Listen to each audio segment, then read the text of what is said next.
ಜಾತಿ ಜನಗಣತಿಯಲ್ಲಿ ಹಿಂದೂ ಕ್ರಿಶ್ಚಿಯನ್ ಅಂತ ಸೇರಿಸಿರುವುದಕ್ಕೆ ರಾಜ್ಯಪಾಲರಿಗೆ ಬಿಜೆಪಿ ದೂರಿಗೆ ಸಚಿವ ಸಂತೋಷ್ ಲಾಡ್ ಕಿಡಿಕಾರಿದ್ದಾರೆ.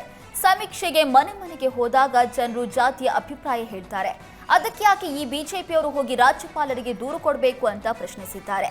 ಹಿಂದೂ ಸಮಾಜದಲ್ಲಿ ತುಳಿತಕ್ಕೊಳಗಾದ ಸಮಾಜದ ಬಗ್ಗೆ ಬಿಜೆಪಿಗೆ ಕಾಳಜಿ ಇಲ್ಲ.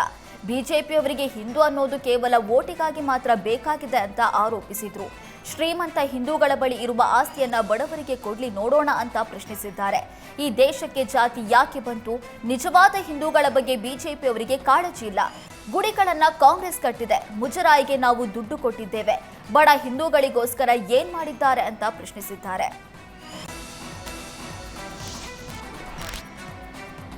ಗಡಿ ಜಿಲ್ಲೆ ಬೀದರ್ನಲ್ಲಿ ಕಲ್ಯಾಣ ಕರ್ನಾಟಕ ಉತ್ಸವ ಆಚರಣೆ ನಡೆಸಲಾಯಿತು. ಜಿಲ್ಲಾ ಉಸ್ತುವಾರಿ ಸಚಿವ ಈಶ್ವರ್ ಖಂಡ್ರೆ ಅವರಿಂದ ಧ್ವಜಾರೋಹಣ ನೆರವೇರಿಸಲಾಯಿತು.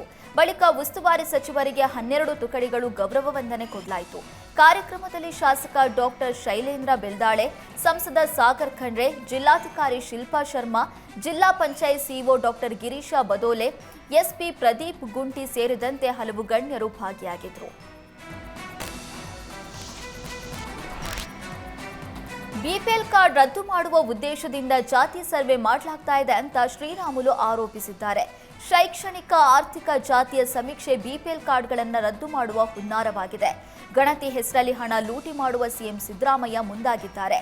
ಡಿಸೆಂಬರ್ ಒಳಗೆ ವರದಿ ನೀಡುವುದಕ್ಕೆ ಆಯೋಗದ ಮುಖ್ಯಸ್ಥ ಮಧುಸೂದನ ನಾಯಕ್ಗೆ ಜವಾಬ್ದಾರಿ ವಹಿಸಿದ್ದಾರೆ. 10 ವರ್ಷಗಳ ಹಿಂದೆ 150 ಕೋಟಿ ರೂಪಾಯಿ ವೆಚ್ಚ ಮಾಡಿ 54 ಪ್ರಶ್ನೆಗಳ ಮೂಲಕ ಕಾಂತರಾಜ್ ಸಮಿತಿ ಸಮೀಕ್ಷೆ ವರದಿ ಮಾಡಿತ್ತು. ಅದು ಅವೈಜ್ಞಾನಿಕ ಅಂತ ಈಗ 60 ಪ್ರಶ್ನೆಗಳ ಮೂಲಕ 420 ಕೋಟಿ ರೂಪಾಯಿ ವೆಚ್ಚದಲ್ಲಿ ಸಮೀಕ್ಷೆ ಮಾಡ್ತಿದ್ದಾರೆ. ಸಮೀಕ್ಷೆಯಲ್ಲಿ 52 ಜಾತಿಗಳ ಮುಂದೆ ಕ್ರಿಶ್ಚಿಯನ್ ಸೇರಿಸಿದ್ದಾರೆ. ಜಾತಿಗಳ ನಡುವೆ ದ್ವೇಷ ಮೂಡಿಸುವ ಕೆಲಸವೇ ಅಂತ ಪ್ರಶ್ನಿಸಿದ್ದಾರೆ. ಸಿದ್ದರಾಮಯ್ಯರ ಸಿಎಂ ಕುರ್ಚಿಗೆ ಸಂಕಷ್ಟ ಬಂದಾಗಲೆಲ್ಲ ಇಂತಹ ಸರ್ವೆಗಳ ಮೂಲಕ ಪಕ್ಷದ ಹೈಕಮಾಂಡ್ ಮೇಲೆ ಒತ್ತಡ ತರ್ತಾರೆ ಅಂತ ಆರೋಪಿಸಿದರು. ಸೈಬರ್ ಕಳ್ಳರ ಹಾವಳಿಗೆ ಜನರು ಮಾತ್ರವಲ್ಲ, ಸಿನಿಮಾ ನಟರು, ರಾಜಕಾರಣಿಗಳು ಕೂಡ ತತ್ತರಿಸಿದ್ದಾರೆ. ಮೊನ್ನೆಯಷ್ಟೇ ಉಪೇಂದ್ರ ದಂಪತಿಗೆ ವಂಚಿಸಿದ್ದ ಸೈಬರ್ ಖದೀಮರು ಈಗ ಮಾಜಿ ಸಿಎಂ ಸದಾನಂದ ಗೌಡ ಬ್ಯಾಂಕ್ಗೆ ಕನ್ನ ಹಾಕಿದ್ದಾರೆ. ಸದಾನಂದ ಗೌಡರ 3 ಬ್ಯಾಂಕ್ ಖಾತೆ ಹ್ಯಾಕ್ ಮಾಡಿ 3 ಲಕ್ಷ ರೂಪಾಯಿಯನ್ನ ದೋಚಿದ್ದಾರೆ.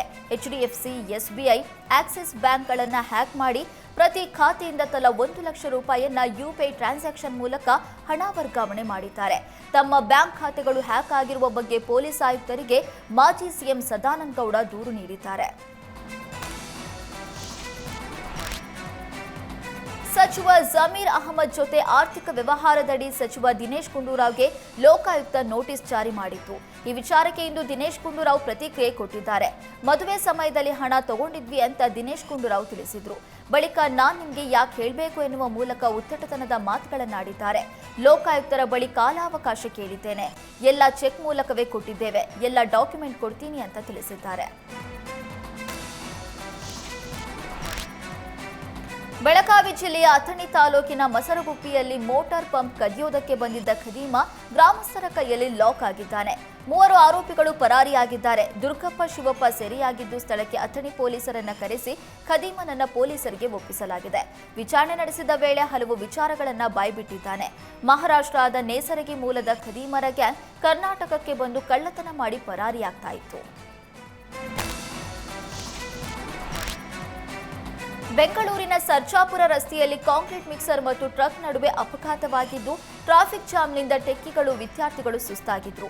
1 ಗಂಟೆಗಳ ಕಾಲ ತಡವಾಗಿ ಶಾಲೆಗೆ ತೆರಳಿದ್ದಾರೆ. ಇನ್ನು ಟೆಕ್ಕಿಗಳು ಕೆಲಸಕ್ಕೆ ತೆರಳಲಾರದೆ ಪರದಾಡಿದ್ರು. ಸರ್ಜಾಪುರ ರಸ್ತೆಯ ಟ್ರಾಫಿಕ್ ಜಾಮ್ ವಿಡಿಯೋ ಸಾಮಾಜಿಕ ಜಾಲತಾಣದಲ್ಲಿ ವೈರಲ್ ಆಗಿದೆ.